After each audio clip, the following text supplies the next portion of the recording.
Hello and welcome to Meals with Maria. Today we are making not your mama's ramen noodles. These guys are so good, but you can just take that little packet out, or you don't even have to buy the top ramen. These are the cheapest, but if you are concerned about health concerns and whatnot about them, you can buy better ones. They're totally fine. And we're gonna make some amazing ramen noodles. Not too many ingredients, not anything too crazy. It's not gonna take too much time, but wow, these are packed with flavor. They are absolutely delicious, pretty budget conscious. You're gonna love them. I found 2 magnificent recipes from TikTok and I'm excited to share them with you. We're gonna start off with a ramen egg roll skillet, and it is so delicious. You want about 1 red pepper. I had like 3/4 of one left, and you wanna slice that very thinly. Same thing with 1 onion and about 4 cloves of garlic minced. And as always, if you don't have one or a few of these things, don't be discouraged. We can switch them out. I always find that keeping a frozen bag of peppers and onions in the freezer is a good idea. You could always use minced garlic from the can, or you could use garlic powder or onion powder, or even the roasted red peppers from Dollar Tree.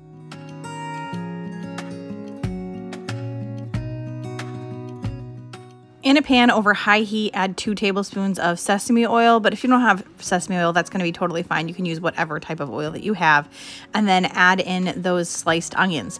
You actually wanna cook these on high for 3 to 4 minutes. We're gonna kind of caramelize them up, cook them, get them a little bit of like a darkening on them. And then you wanna add your garlic or your garlic powder as it may be, and we're just gonna cook that for 1 minute until fragrant. If you're using onion powder, we can add that once we get our pork cooked.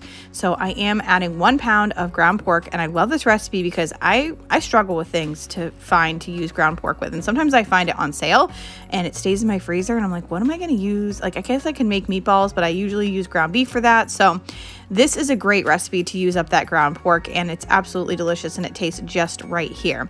You do want to let your ground pork sit on the hot heat for about 30 seconds. You can turn it down to a medium high and then use a wooden spoon to break it up, or if you have one of those meat choppers. For some reason I just was using my regular wooden spoon today, but whatever you have, kind of break that up and mix in all of your onions and your garlic.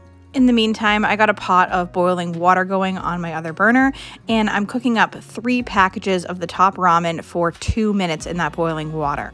You're gonna know this flavor, this smell is incredible.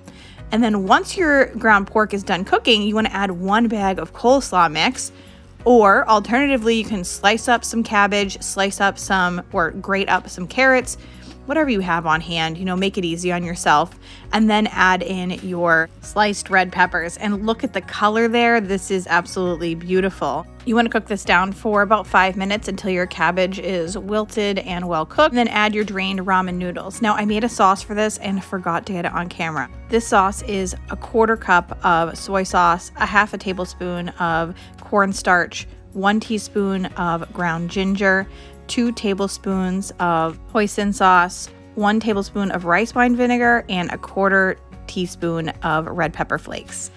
And it is so incredibly delicious. You just want to add that into everything. If I was doing this again, the only thing I would do differently would be to make it in a bigger pan because it was kind of coming out the sides there.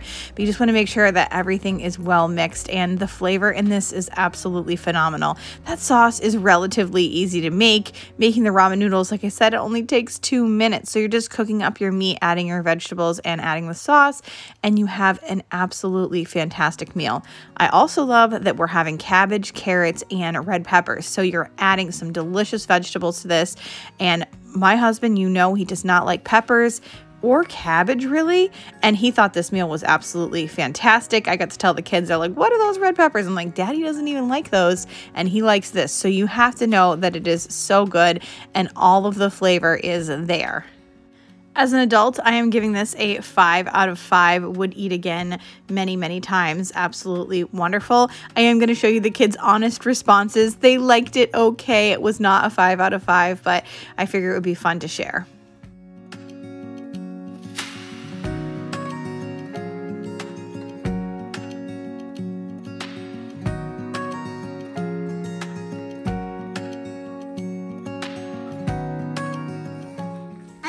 Pasta free.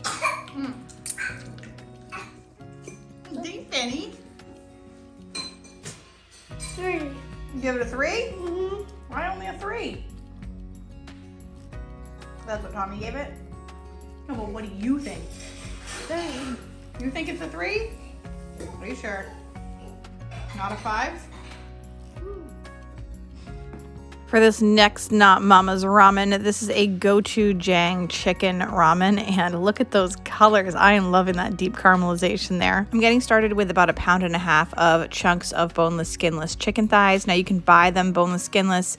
You can actually cut them. In a recent video, I showed you how to do that, how to cut the skin off and how to cut the actual chicken off the thigh, and it's a little bit cheaper that way, or you could use breast if that's what you have. Start by pouring a couple tablespoons of olive oil or whatever oil you have over the chicken, then 1 teaspoon of garlic powder, 1 teaspoon of onion powder, 1 teaspoon of cumin, 4 teaspoons of smoked paprika, or you could use hot paprika if that's what you like or that's what you have, and 1 teaspoon of salt. I've said it before and I'll say it again, TikTok might be showing me that I under-season my food, and I'm really enjoying working with all these spices lately.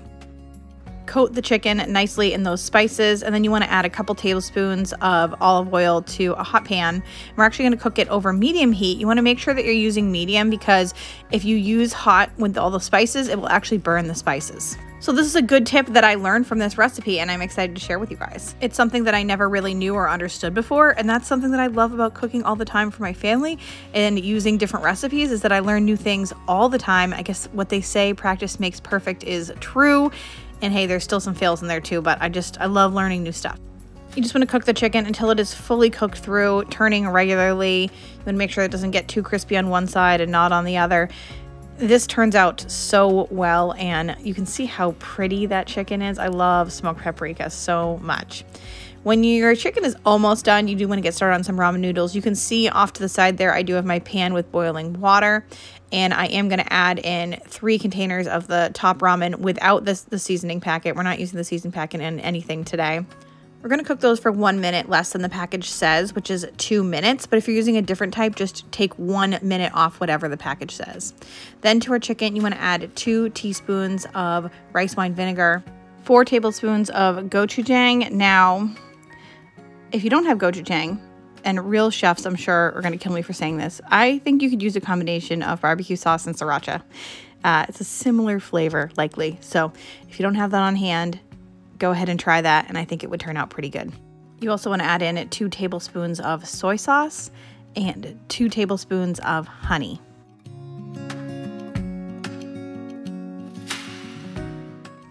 Drain and rinse your ramen noodles and then add those right to the pan, and you just want to make sure that you toss them and coat them in the sauce and get them all mixed in with the chicken.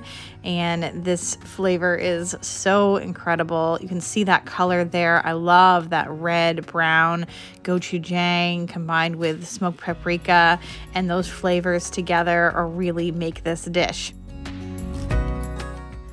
We are making a sauce with this, but when you think about it, we're really just using 2 main ingredients, your chicken and your ramen noodles. So it can be pretty inexpensive, and it is so amazing just relying on those spices and that sauce. You do want to top it with a drizzle of some sesame oil if you have it at the end, and some chopped up cilantro, but those things are not necessary. I also think that some toasted sesame seeds would taste good on this. Again, whatever you have, maybe even some diced scallions, that would add a pop of color. I did serve mine with some pork pot stickers that I just steamed up on the side, and we had such a great meal. This is another one that is a 5 out of 5 for the adults. The kids thought it was a little bit spicy, but they still ate the whole thing, so I was super excited, happy, and proud. I want to thank you so much for being here today. Make sure to give this video a like and subscribe if you haven't already. I am always making pantry-friendly, budget-friendly, delicious meals, so make sure to join the channel and help me out. It's a win-win, really. If you're looking for some more delicious ramen recipes, make sure to click on this video at the end where you can watch 3 more phenomenal ramen recipes that I made recently. And I will see you all very soon.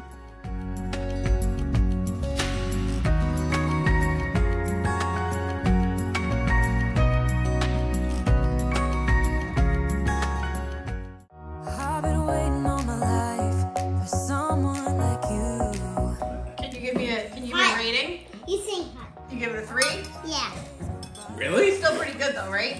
Yeah. I think it's amazing.